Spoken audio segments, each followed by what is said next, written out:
I'm going to controversially begin this video by having a sip of alcohol because soon this will be illegal for me.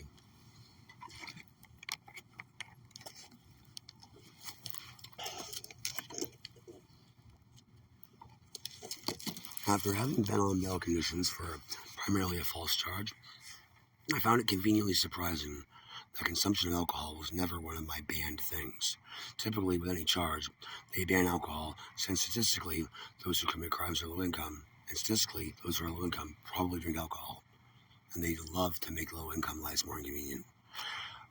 I'm going on a different theme here, following yesterday morning's court case of mixed results. A lot of people probably don't give a shit about the ethical flaws of our justice system and how our legal system works. But I'm still going to say it anyway because it pisses me off. The simple immorality of it and illogical nature of it. I had battled a domestic violence assault charge that I will always maintain my innocence on for over 12 months. When I presented to the DA via email that I had absolute proof that I was innocent, as in they did not have any reasonable belief that I was guilty at this point. The court date was expedited, the felony DVA was dropped, but yet I'm still being charged for felony VCR or bail violations for breaking no contact that was put in effect from the domestic violence that's been dropped. I will soon be a convicted felon of only breaking no contact. If you look back on it then, you'll see that I'm a felon for breaking no contact for a charge that I was never charged with. This is legal, somehow. This is completely irrational on the sense of logic that one would think the Justice Department would probably want to use in their decisions. I can be legally now a felon for seeing a person. There was no contact put in place by the courts, not the individual, for a charged offense that has been dropped because I could irrefutably prove my innocence. This is the way of the Justice Department of prohibiting the defendant from winning. Why is that such a big deal for them?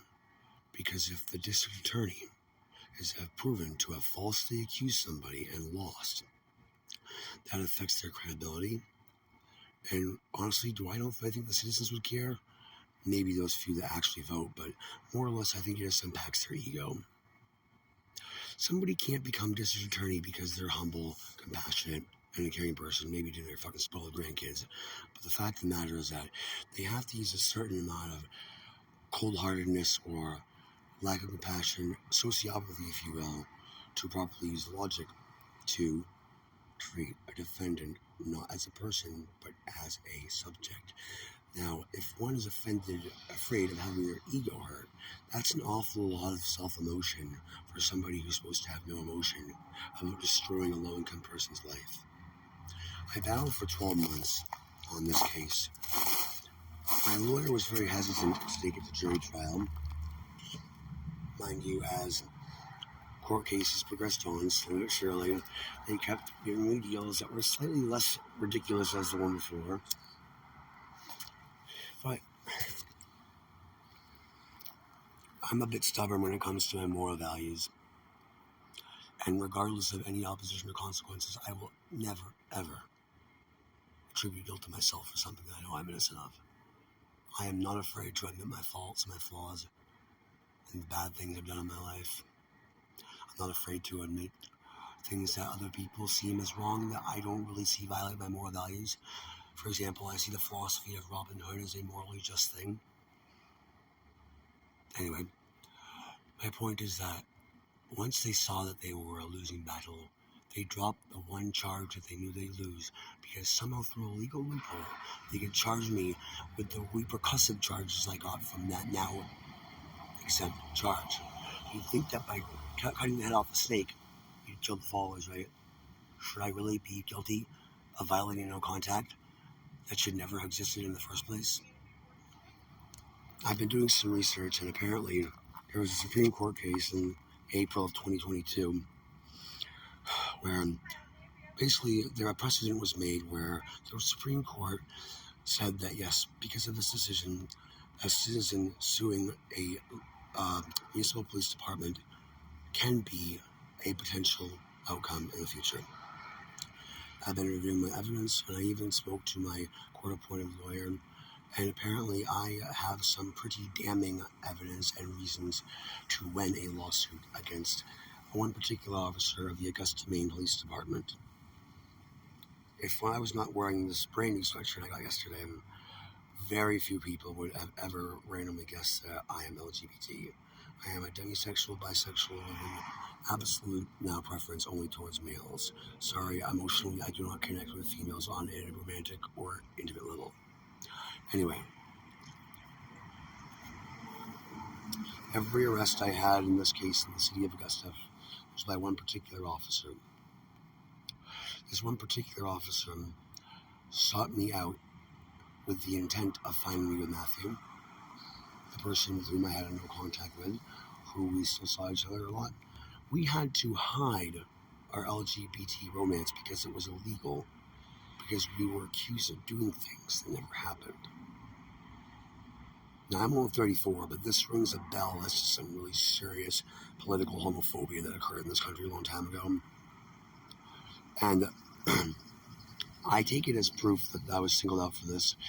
But one time, when I was seen as far as they knew alone, the first question I was asked deliberately when I stepped foot out of that tent that was apparently illegal to be in was if my ex-partner was inside that tent, with no, at least known to me, reason to have asked that question or reason given to me. It was either a attempt at reverse psychology or just a really, really big fuck up at proving that this person is in fact a goddamn bigot cop who loves to target gay people because they finally got a crack at it, a chance of nailing a masculine gay man who does not fit the stereotype and saying, you're a bad guy. I don't feel like a victim. I feel like I'm somebody that can make a fucking difference. I'm suing the shit out of the Augusta PD. I normally don't believe in things like suing as it takes away from money from the people. But the law enforcement has to realize that there are over 4 million domestic violence cases every year that are false. People say, I believe at least 40% of them are false. When I hear people's stories, a lot of them, I think, okay, this guy's crying innocence in hopes he might win his case. But so many cases I hear in their voice, they feel helpless, they feel pissed. You can tell they're genuine when they are quietly and frustratedly pissed off at what is happening to them. It doesn't feel good to be wronged. It doesn't feel good to be wronged by the people that the otherwise public perceives as our defenders. Did you know that a good 35% of police officers in some way or form psychologically or physically abuse members of their own families? This is called power tripping. This particular officer is of a rather notable height, and I can see why the gay community would be an easy target for them. I mean, everyone in low income is already profiled and targeted anyway. I mean, like, if our local authorities, government, okay, if our local business owners can do in any way inconvenience the lives, further segregate and make less hard, and make more difficult the lives of those who are in poverty class, trust me, that will always be the option. If you ever notice a power outage, lower income neighborhoods always get it last. Pay attention to all these little things that subtly but continuously seem to be targeted negatively towards those of the lowest income brackets. Substance use, mental health, alcohol abuse, all these things, they're all statistically tied in with low income. It all forms on trauma. Either way, the gay community is one they've had a hard time getting their hands on. Here in Augusta, we're all poor. Double whammy, double negative. Fuck you, Augusta PD. I'm gonna fucking sue the shit out of you. 13 months.